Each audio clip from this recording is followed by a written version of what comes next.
इतिहास लिखा है इसमें, कुछ खास छिपा है इसमें। इतिहास लिखा है इसमें, कुछ खास छिपा है इसमें। मर्यादा है, कोई वादा है, विश्वास रखा है इसमें। सात फेरों से मिला ये तो उपहार है, मेरा श्रृंगार है, मेरा श्रृंगार है, मेरा श्रृंगार है, मेरा श्रृंगार है। मंगलसूत्र,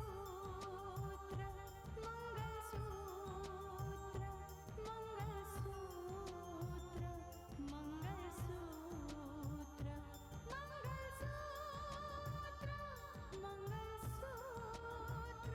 मंगलसूत्र,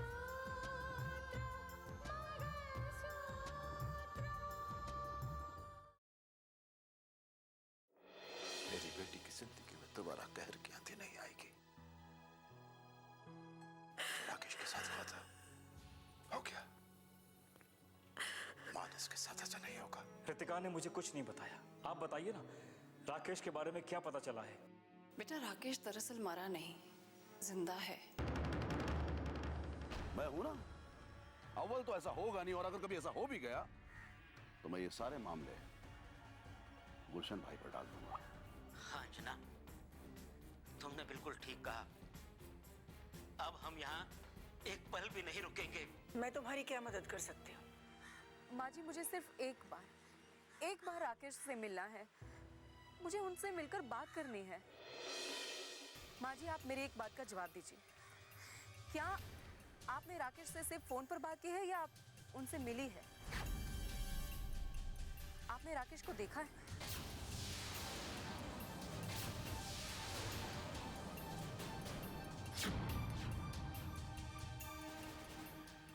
आप चुप क्यों हैं माँ जी? जवाब क्यों नहीं देती? आपको यकीन है कि राकेश जिंदा है? नहीं, मैं राकेश से नहीं मिली, पर उससे मेरी फोन पर बात जरूर हुई है। ये कैसे हो सकता है माँ जी? आप खुद सोचिए ना। चलिए मैं मान लेती हूँ, एक बार मैं मान लेती हूँ कि वो मुझे दुश्मन समझते इसलिए मुझे मिलना नहीं चाहते, लेकिन आप तो उनकी माँ हैं और अब तक राकेश आपसे नहीं मिले। हो ही नहीं सकता माँ जी। या फिर कहीं ऐसा तो नहीं कि आप मुझसे कुछ छुपा रही हैं? आपको मैंने अपनी कसम दी है माँ जी, आप सच सच बताइए, आपने राकेश को देखा है? आप मिले हैं उनसे? नहीं। माँ जी कहीं ऐसा तो नहीं कि राकेश के नाम का सहारा लेकर कोई आप लोगों के दिल में मेरे लिए नफरत भरना चाह रहा है?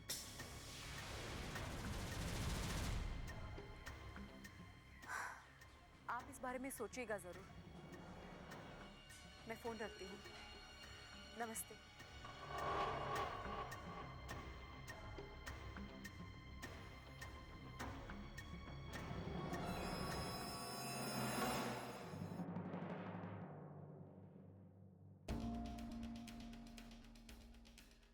राकेश मुझसे नहीं मिला तो क्या हुआ? मैंने उससे बात की है और मैं समझ सकती हूँ वो मेरा राकेश ही था। हाँ, वो राकेश ही था, राकेश ही था वो।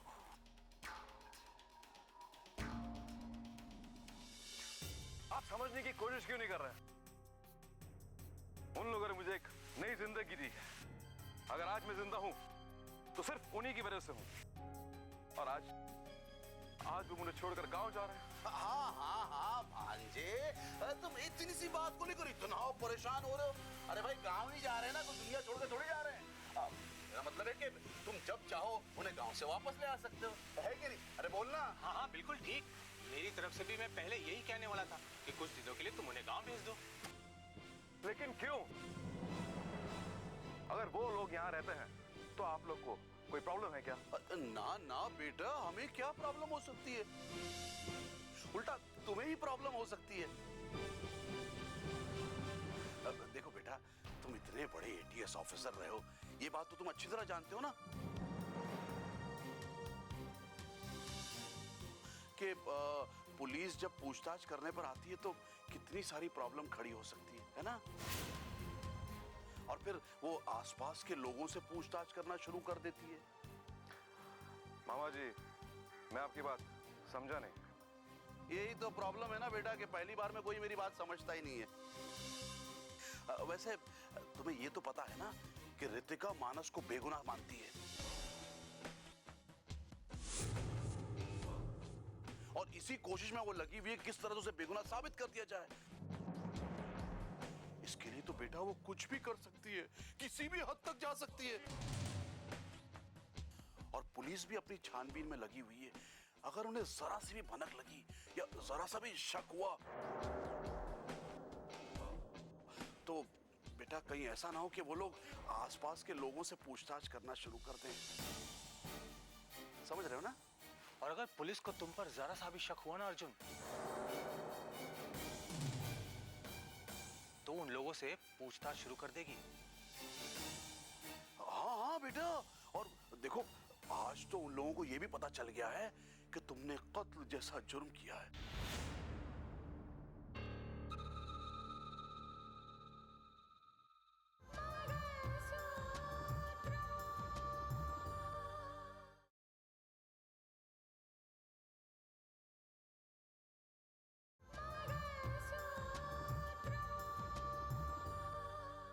आज तो उन लोगों को यह भी पता चल गया है कि तुमने कत्ल जैसा जुर्म किया है।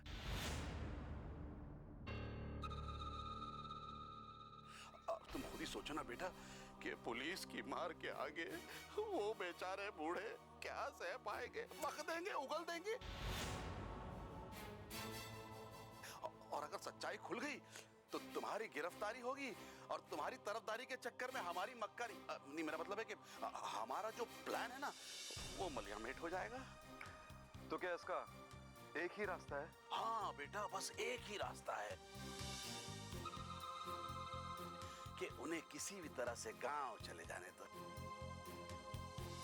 और जो ही ये मामला ठंडा हो जाएगा, मतलब मामला सुलझ जाएगा, उन्हें गांव से वापस ले आना।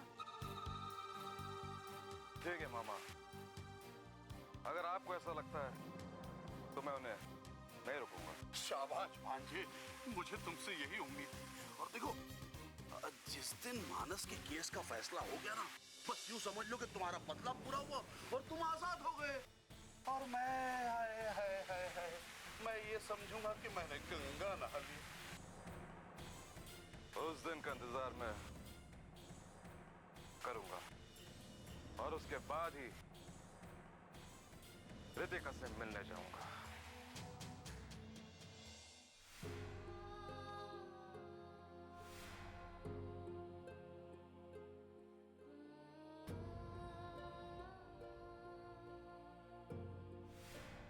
पहुंची है मुझे ठेस तुम्हारी बातों से। किसने हक दिया तुम्हें कि तुम सबके सामने ये कह दो कि तुम मुझे अपनाओगे? और किस लिए अपनाओगे? देखो मानस, मुझे किसी की हमदर्दी या एहसान की जरूरत नहीं है। मेरा आखिरी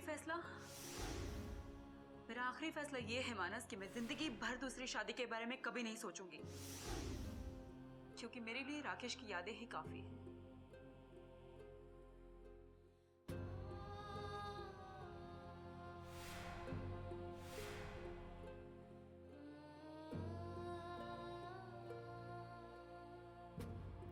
देखो मानस, एक बात मैं बहुत अच्छी तरह से जानती हूँ कि मेरे पति एक बहुत ही सच्चे देशभक्त थे। उनको देशद्रोही बनाया गया था क्योंकि न जाने वो कितने लोगों को बेनकाब करने वाले थे।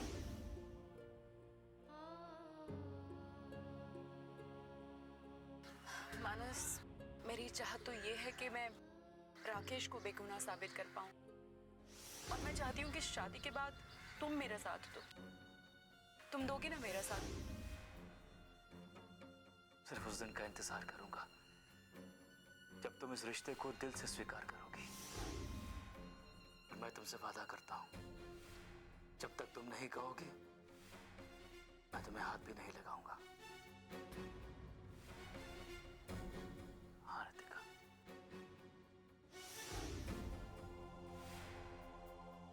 इतना तो कोई भी दावे के साथ कह सकता है रितिका कि तुम सचमुच राकेश से बेहद प्यार करती हो।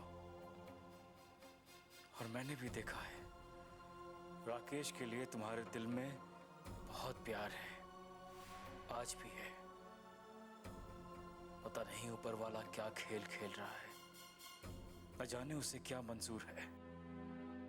तुम मेरी बनकर भी मेरी बन न सकी।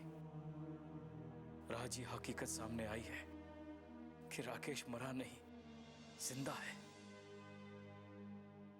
चलो अच्छा है, तुम्हारा प्यार जिंदा है।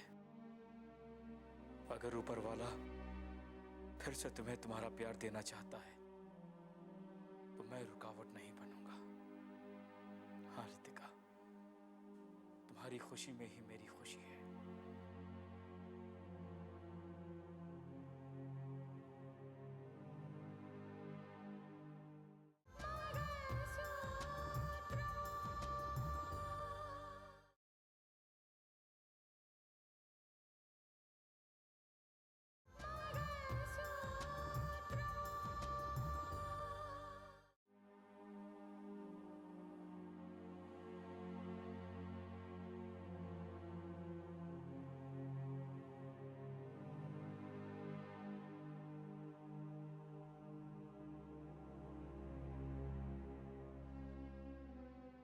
कैसी हो?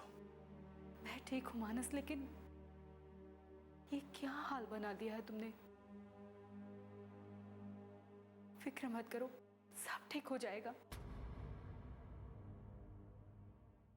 तुम्हारी रिहाई बहुत जल्द होने वाली है। अब तक रिहाई का ही इंतजार था, लेकिन अब तो। लेकिन क्या मानस? रितिका, एक बात कहूं तुमसे, बिलीव मी, जिस बात में तुम खुश हो उसी बात में मुझे भी खुशी मिलेगी। ये कैसी बातें कर रहे हो? ऑफ कोर्स, अब तुम्हारी और मेरी खुशी भी एक है और गम भी एक है। सही कहा तुमने, मैं भी यही तो कह रहा था। अच्छा, एक बात पूछूं तुमसे? पूछो। क्या ये सच है कि राकेश जिंदा है?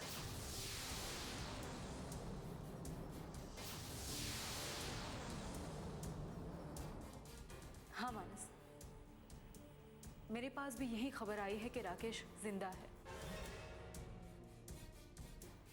लेकिन मुझे नहीं लगता है। अगर जिंदा होते तो सामने जरूर आते। जिंदा है तो तुम्हारे सामने तो आएगा ही। नहीं मानस,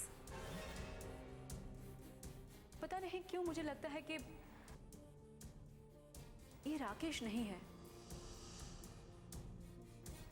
राकेश की जगह कोई और है जो हमें धोखा देने की कोशिश कर रहा है,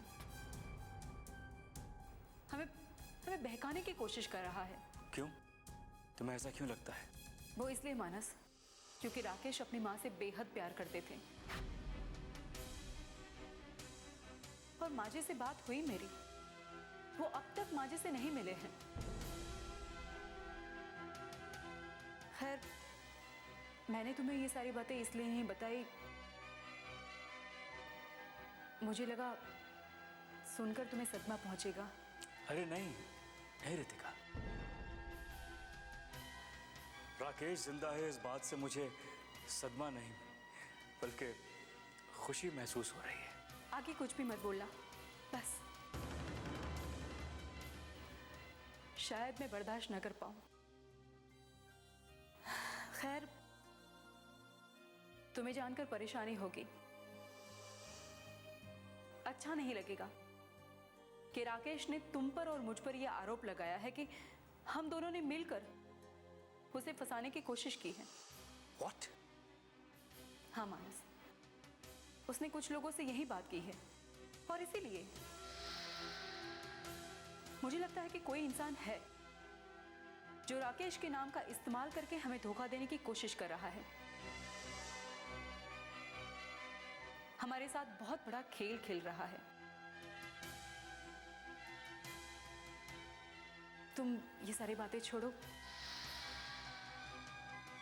तुम अपना ख्याल रखना।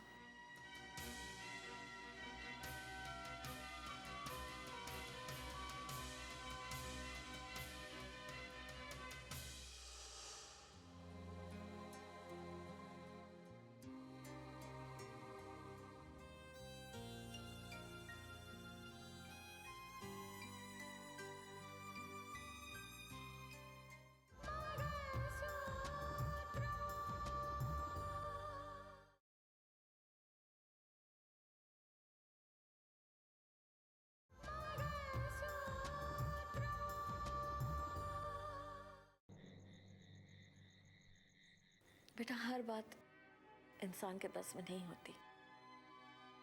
कुछ बातें भाग्य पर छोड़ देनी पड़ती।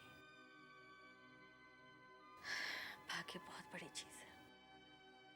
अगर ऐसा नहीं होता तो आज हमें ये दिन नहीं देखने पड़ते जो हमें देखने पड़ रहे। माँ, मुझे तो ऐसा लगता है कहीं ये राकेश का नाम लेकर धोखा देने की कोशिश तो नहीं है। कहीं ऐसा तो नहीं जिसे हम राकेश समझ रहे हैं और राकेश ना हो, कोई और हो। ये तुम क्या कह रहे हो बेटा? और नहीं तो क्या माँ, राकेश कम से कम एक बार दीदी को फोन तो कर सकता था। तुम ठीक कहते हो रोहित, इस बारे में मैंने भी बहुत सोचा है, लेकिन जिस भरोसे और यकीन के साथ राजेश्वर ने राकेश के जिंदा होने की बात की, कोई भी इंसान धोखे में इतने विश्वास के साथ बात नहीं कर सकता। लेकिन अब तक तो वो भी हमें दुश्मन की नजरों से ही देखते थे ना। रितिका की दूसरी शादी उन्हें भी तो नागवार थी। हाँ पापा, वो भी तो झूठ बोल सकते हैं ना। और ये झूठ इतना बड़ा है कि कोई चाहे यकीन करे ना करे, लेकिन रितिका के माथे का बहुत बड़ा कलंक जरूर बन सकता है। मैं राकेश के बारे में पता करने की पूरी कोशिश करूंगा, पूरी इंक्वायरी करूंगा उसके बारे में कि कानून के जिन हालात उसकी मौत हुई थी, क्या ऐसे हालात हो सकते हैं कि वो वाकई बच गया हो। हाँ पापा, आपको एक बार फिर से इंक्वायरी करनी चाहिए।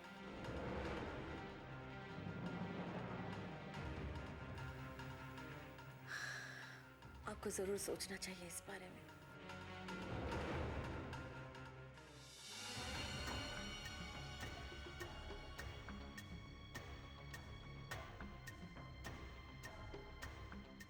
अब आगे भाभी ऑफिस से आ रही है, भैया से मिलकर आ रही है।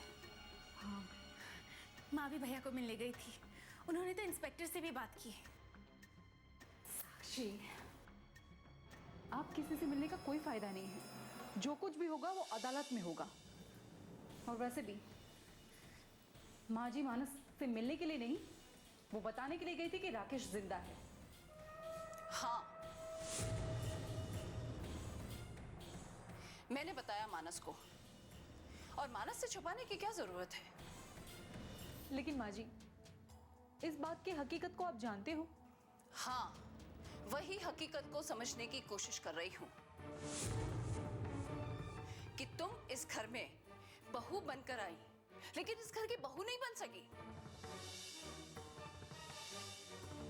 मानस की पत्नी बनकर आई, लेकिन तुम पत्नी नहीं बन सकी। और जिस पति की तुम तस्वीर लेकर आई थी,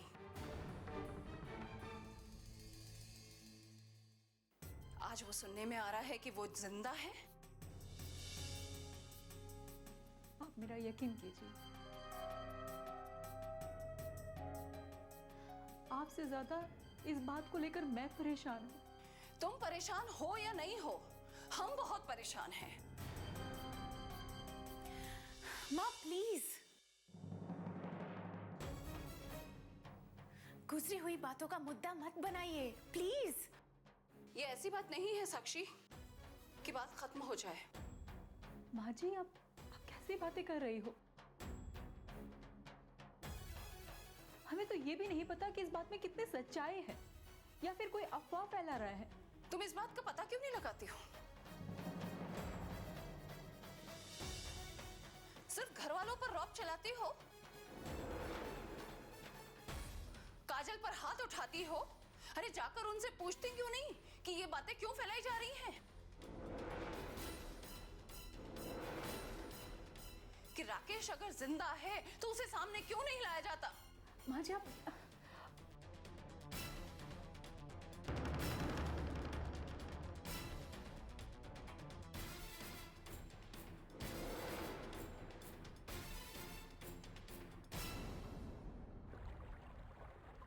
रितिका ने आपको फोन क्यों किया था?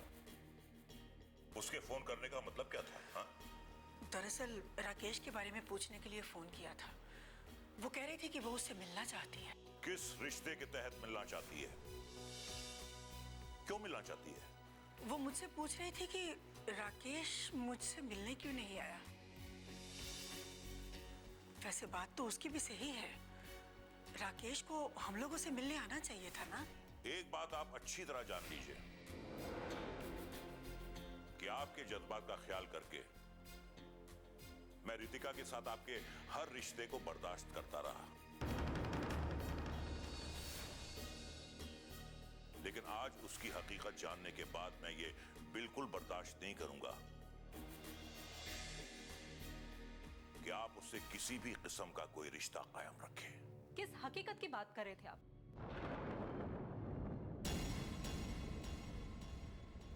उस हकीकत की जो झूठ की बुनियाद पर खड़ी है।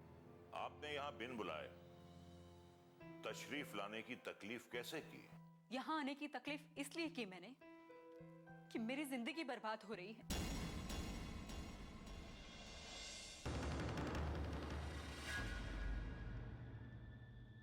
कच्चे धागे से बंधा इसमें संसार है, पिया का प्यार है ये, जीने